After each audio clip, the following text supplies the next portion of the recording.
بندے پر مشکل وقت آتے ہیں اور وہ چلے بھی جاتے ہیں، تو جب مشکل وقت آئے تو بندے کو گھبرانا نہیں چاہیے، بلکہ ثابت قدم رہ کر یہ ثابت کرنا چاہیے کہ میں اللہ کا بندہ ہوں، میں ڈرنے والا، بکنے والا، جھکنے والا نہیں ہوں، اللہ میری مدد فرمائے۔ تو جب بندے کا یہ اعتقاد بن جاتا ہے نا بھائیو، اس وقت اللہ اپنے بندے کی مدد فرماتا ہے، اللہ اس کو نصرت عطا فرماتا ہے، فتح عطا فرماتا ہے۔ جب بندے کا یہ اعتقاد بن جاتا ہے کہ میرا اللہ ہے، میرا اللہ ہے اور میری وہ مدد کرے گا۔ جب دنیا دار سے آپ امید رکھیں گے نا مدد کی، تو آپ کو مدد نہیں ملے گی، آپ کو مدد نہیں ملے گی، مدد آپ کو اللہ ہی عطا کرے گا۔ جس کے ساتھ اللہ کی مدد آ جائے اس کو پھر کوئی غم نہیں، کوئی پریشانی نہیں، خود کو مشکل حالات میں اور مشکل وقت میں صبر کرنے والا بنا دے۔ جب آپ صابر بن جائیں گے تو اللہ آپ کی مدد کرے گا۔ گھبرانا نہیں، گھبرانا جو ہے بالکل نہیں کہ بھائی ابھی تو بڑا مشکل وقت آ گیا، میرے ساتھ یہ ہو رہا، میرے ساتھ وہ ہو رہا، اور میں دین پڑھاتا ہوں تو میرے ساتھ یہ ظلم ہو رہا ہے۔ کوئی گھبرانے والی بات نہیں۔ کیوں؟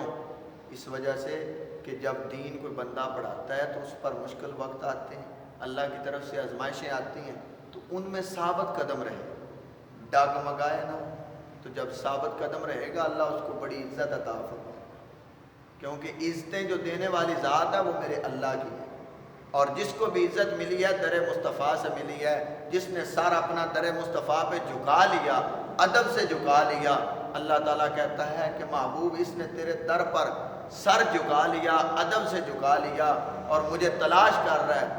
محبوب پیارے میں اس سے پیار کرتا ہوں، تو بھی اس سے پیار کرتا۔ تو جس سے حبیب پیار فرماتا ہے تو اللہ کہتا ہے محبوب پیارے تو اس سے پیار کرتا ہے نا، تو میں رب بھی اس سے ہی پیار کرتا ہوں، میرے فرشتے بھی اس سے ہی پیار کرتے ہیں۔ بس یہی دنیا ہے، یہی ہماری دنیا ہے کہ اس میں اللہ اور اس کے رسول کو راضی کر کے چلے۔ مشکل حالات میں گھبرانا نہ سیکھیے، بلکہ صابروں کی طرح صبر کرنا سیکھیے اور اپنے آپ کو قابو میں رکھیے۔ تو جب آپ خود کو قابو میں رکھ لیں گے، جذبات میں قابو پا لیں گے، جذبات پر قابو پا لیں گے، اس وقت آپ کو کوئی دنیا کی مشکل جو ہے پریشان نہیں کر سکے گی، کیونکہ اللہ اس کے ساتھ ہے۔ سب سے بڑی بات ہے اللہ اس کے ساتھ ہے، اللہ اس کے ساتھ ہے۔ تو جس کے ساتھ بھائیو اللہ ہے نا، اسے کوئی گھبرانے کی ضرورت نہیں۔ جس کے ساتھ اللہ ہے اسی کے ساتھ حضرت محمد صلی اللہ علیہ وسلم۔ تو جس کے ساتھ نبی ہیں اس کے ساتھ اللہ بھی۔ بس اپنی محبت کا یہی ثبوت دیتے رہیں کہ یا اللہ ہم نے تیرے دین کے لیے اپنی جانیں پیش کی، ظلم و ستم لوگوں کے برداشت کیے ہیں اور ہم کرتے رہیں گے، لوگ چاہے جیسے مرضی کرتے رہیں تیرے دین کے لیے۔ یا اللہ ہم اذیتیں برداشت کریں گے، مشکلوں کا سامنا کریں گے، لیکن یا اللہ ہم دعا کرتے ہیں کہ ہمیں ان حالات میں، ان مشکل گھڑیوں میں ہمارے قدموں کو ثابت رکھنا، ان کو مضبوط رکھنا، استقامت عطا فرمانا۔ ہم رب سے یہ دعا کرتے ہیں۔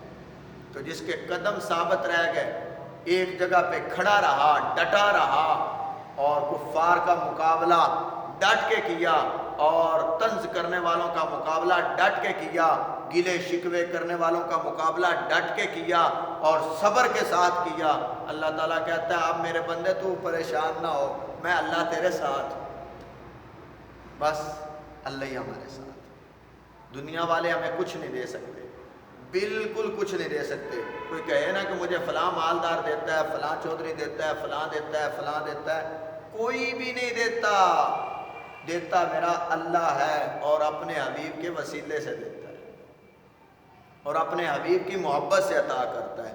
جس کے دل میں حبیب کی محبت ہوگی، اللہ کے پیارے حبیب جناب محمد رسول اللہ صلی اللہ علیہ وآلہ وسلم کی محبت جس دل میں ہوگی، اللہ تعالیٰ اس کو صابر بھی بنائے گا اور استقامت بھی عطا کرے گا اور اس کے ساتھ اللہ بھی پیار کرے گا، اسے دنیا سے بے نیاز کر دے گا۔ اور ہر چیز عطا کرے گا، وسعت میں رزق بھی دے گا، رزق بھی وہ دے گا جس میں اللہ تعالیٰ کی رحمت ہوگی، جس میں اللہ تعالیٰ کی طرف سے برکت ہوگی، تو وہ رزق ختم ہونے والا نہیں، بلکہ صرف بات ایک ہی ہے، صابر بن جائے، صبر کرنے والے بن جائے، چیخنا چلانا چھوڑیں بلکہ صبر کرنے والے۔ آپ صبر کرنے والے بنیں گے، دنیا والے جو مرضی کرتے رہیں، اللہ آپ کے ساتھ، بات ایک ہی، بس اللہ ہمارے ساتھ، اللہ ہمارے ساتھ۔ اللہ ہمیں عمل کی توفیق عطا فرمائے اور ثابت قدم رہنے کی توفیق عطا